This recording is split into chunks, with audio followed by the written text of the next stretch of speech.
Hey there, it's Summer. Sitting here in my office, watching the snow come down, wishing it was just a little bit warmer outside so that I could be at the beach.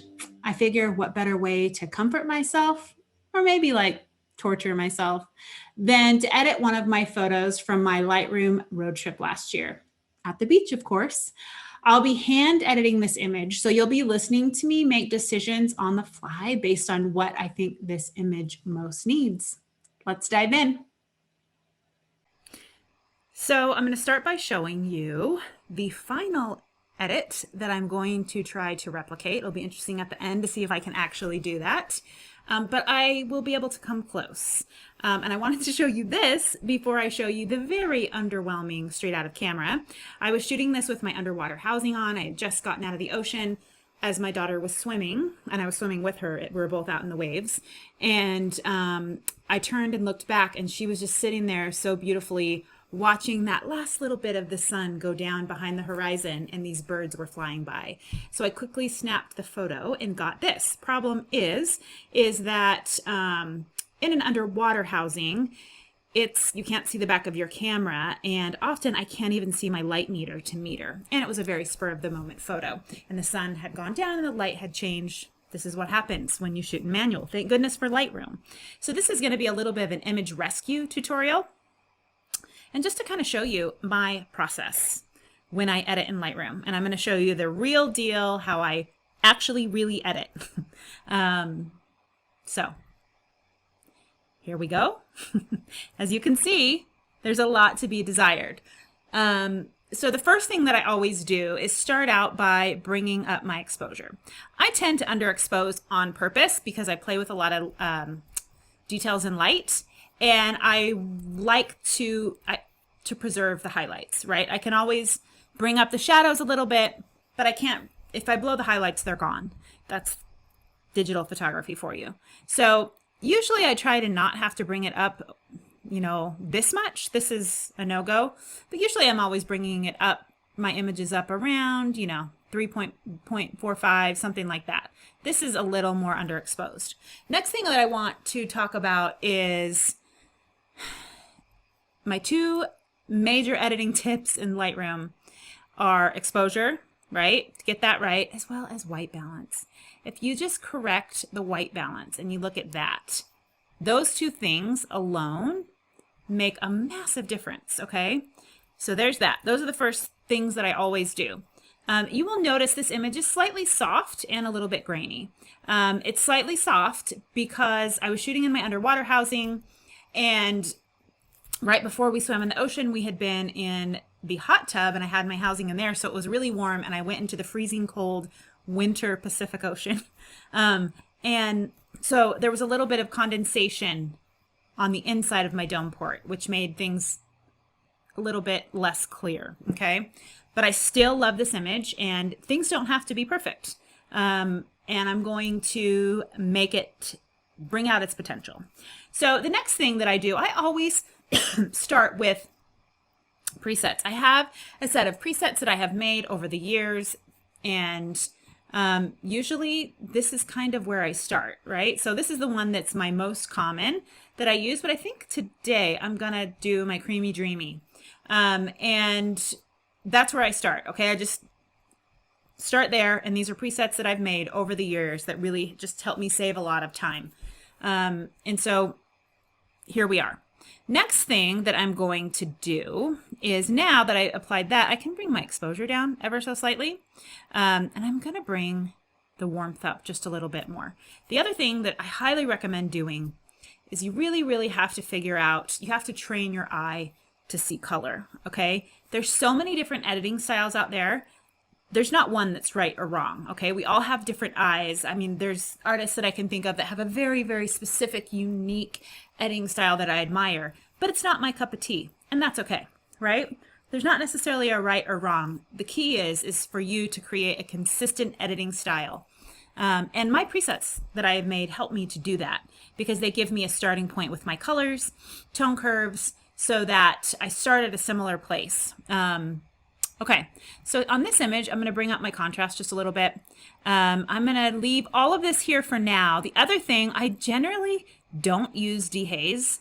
a whole lot. And in some cases, I actually do, when I use it, I'm going more towards this direction with dehaze to give it sort of a softer feel. But because I have that condensation, you can see how it changes colors and makes everything harsh. Because I have that condensation, I'm going to go ahead and do that. I don't generally use texture except for negative texture to soften skin tones, but I'm going to add a little bit of texture, clarity, all of those things to this image because it's a little bit soft, okay? Next thing I'm going to look at is our tone curve. That looks pretty good. You can see my preset applied a nice, soft, very, very soft S-curve. That looks great. Here you can play and see, like, which way do I want to go here? Do I want this to be a little bit more red? This is the other one that I use quite a bit. So there's that. I sometimes drop a point on these. Here there is one. And you know, here it'll make it, if you drag it towards yellow, it'll make it a little more yellow. Here, a little more blue. So I'm going to drag it just a teeny bit towards yellow, but I do like to have a little bit of blue in my shadows. And I know some people don't like that, but I like it. Okay, so for now, that's good. The next thing that I really play with is, well, first of all, see the sky here? I really want to enhance it. So I'm going to go ahead and add a gradient, a linear gradient. And I'm going to just soften it by going like this. And I'm going to move it up so I can get it right there on that line of the horizon. Okay. And then I'm going to push Option Command and I'm going to reset. And now I just want to enhance the sky. So I'm going to bring the exposure down a little bit because I want to bring some of that blue back, how I really saw it, right? And you can bring just a little bit of the highlights down. And maybe I'm actually going to cool it down so it brings out that blue. And this is what I do when I edit. If I'm not sure, I go really extreme one way or the other and then sort of play, okay? And so I'm kind of liking that. Maybe even cool it down. And then I'm going to, I don't want to go too crazy with the saturation, but bring the saturation up a little bit. And then, you know, even with whites, you can bring that down. Still want it to have some, I don't want it to look completely flat. And sometimes if you bring your highlights too down, it just looks, oops, that didn't work. Just makes it look a little flat. So I want a little bit of highlights there, but bring it down just a little. So that sky's looking pretty good. And then the other thing that I love, and I do this to my overall image, is to play with the calibration down here. I generally speaking, most of the time, you can see this affects the whole image. If you put a red tone to the whole thing or a green tone, right? So there it is at 0. Generally speaking, I usually put my shadows a little bit towards green. That's too much, like 1 or 2. Here I'm just going to go 2 because it doesn't necessarily, maybe even 1. Doesn't totally need it. And then usually I put my reds a teeny bit towards yellow versus this magenta color, and green towards green, and blue over here, right? And so generally speaking, this is what I do, and you can see here it's not going to affect ooh, that does affect a lot. It applies color to your whole image. So I'm not going to do that, but that's looking pretty good. And then saturation just to 1 there, okay? So there's that. The other thing now, and you can see I'm doing this real time. You'll see exactly what I do to an image in my thought process, because it's not just quick, push this, this, and this, and I'm done. Every image needs its own tweaks and adjustments. So the next thing I'm going to do is play with the color grading. And here I'm actually going to move this. I want my highlights to be a little bit warmer, okay? You can see how that can go crazy, but I think I'm always using this very subtly, around 3, and then you have the luminance that can sort of add a little more brightness to those highlights, okay? It's looking pretty good. And then I will go to the midtones, which I'm liking this. I might make it a little more orange. This was a very pink sky kind of night. Everything had sort of a rosy peach glow to it. And I tend to like to edit the way my eye saw the scene. And so, yeah. And you can see how that can really start to affect. That's too much for me. but this is a really powerful tool. So I'm going to up that saturation. And then again, you can make your highlight or your midtones have more luminance or not. I'm just going to leave it at 0 because I think it looks pretty good. And then shadows. Here I'm actually going to, and you can see here when you do this, it can just go all the way around, but I'm going to add some warmth to my shadows. And I like these sliders. You can just use this, but I prefer the sliders because there's a little bit more precision. And you can see the same thing, luminance. Okay. So that looks pretty good. The next thing, first of all, I'm going to do some noise reduction and some sharpening. It's usually my last things, but we're here. So again, you're getting the real deal. If you push Option Control on a Mac, you will see that you get the sharpening mask where it's only sharpening the white parts of this image, which I love. Okay, and so that looks pretty good there, about 40. And then noise reduction, I'm going to bring it up a little bit because as you can see, when I underexposed it and had to bring it up, I got a little bit of noise. Okay, so now I'm going to go to the, let me just show you quickly here. Something that's really cool is you can see what exactly this has done, right? The other thing we need to play with is balance. Here, the balance is blends all of those 3 shadows, highlights, midtones together, and this separates them so they're all separate, right? Where there's no feathering between the highlights, the shadows, and the midtones in that color that I added. I want it to blend a little bit, and then I'm going to bring that up. Okay, looking good. Last thing to tweak is the HSL panel, which is always my best friend. I love it so much. All of these things you don't necessarily need. Something that I always do with my blues is move them a little bit towards aqua. And I find it to be really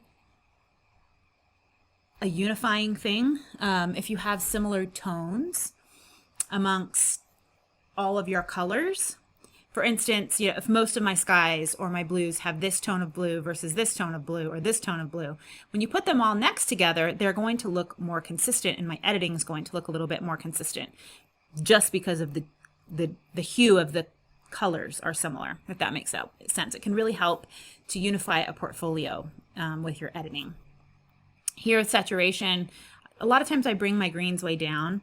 I am going to bring it down here. I'm also going to bring my saturations of my blues down. See how you can see that blue there in the water. I like it, but I don't want too much of it. I want a little hint of it, but not too much. And then luminance, I'm going to bring the luminance down. You can see what that does, just a little bit. And now I want to crop it. I'm going to bring it in. Here, I'm always trying to keep my horizons, this along the rule of thirds line, but I want to sort of, let's see here, tweak it just a little bit. I'm going to put my subject dead center there and put the bird here on this crosshair, this on the rule of thirds line. Just tightens it up a little bit, particularly when you're posting something on Instagram. This looks great, really big, but cropping in just a little bit helps. I always find closer up images tend to do better on Instagram. That's not how I shoot, so it's always a struggle for me. But as you can see, this looks pretty good. Let's see if I up my contrast, play with that a little bit. I usually don't add a ton of contrast, but sometimes I can bring my highlights down. You see how that really affects all of that, which the colors, right, and the highlights. Yeah, it's looking pretty good. And I might, as my last, something that I always tweak at the end is the parametric curve, just to give it a little more contrast in the highlights. And then I'm actually going to click back on this, bring down that sky just a little bit more. And I think I'm pretty happy with that overall. Should we do the comparison and see if I got close to the original edit? not quite the same, but they never quite are, right? It's always good to sort of reference. Sometimes when you sit there and stare at images for too long, there's certain things that you start to not see, right? So yeah, it can be really helpful. And I actually might go here and play with this. I don't want to add too much yellow, but that is helpful. And then I'm going to go back to my highlights and color grading, add a little more luminance so there's a little more contrast, and I'm pretty happy with that. So yeah, that's my process. It's a very imperfect one, and I'm sure one that many of you can relate to, with the going back and tweaking and making decisions based on what the image needs. And you know, there's times where I edit an image and I walk away and I come back and look at it and think, oh, that looks terrible. What was I thinking? And that's okay too, and that's normal. We have raw images and we can always re-edit. It's the worst when you've posted it somewhere and you want to rip it down because there's something about it that bothers you. But just know that happens to everybody, and that this is a learning process, and nobody's perfect, and our editing styles evolve over time, and there's just lots and lots to learn always. All right, y'all. Thanks for watching. Hit me up with any questions in the comments. Until next time.